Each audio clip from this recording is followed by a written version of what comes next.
Want to use visual intelligence on your iPhone 16 for instant object and place recognition?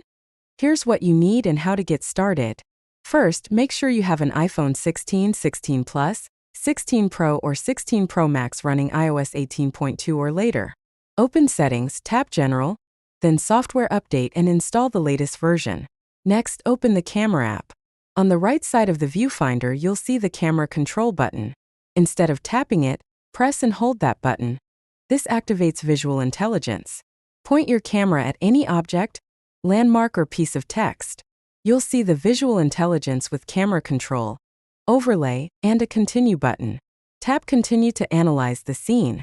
If you're outdoors, visual intelligence can identify nearby places. Point at a bakery or monument, tap continue, and you'll get name, hours, reviews, and more without leaving the camera app. Indoors or with products, it can pull up Google results, pull out text for copying or reading aloud, and even hook into ChatGPT for deeper Q&A. When you're done, simply release the button to return to normal camera mode. Remember, the key is the press and hold gesture on the camera control button. That's all it takes to unlock visual intelligence on your iPhone 16 series. If this helped you, tap like, drop your favorite AI camera trick in the comments, and subscribe for more quick iPhone tips.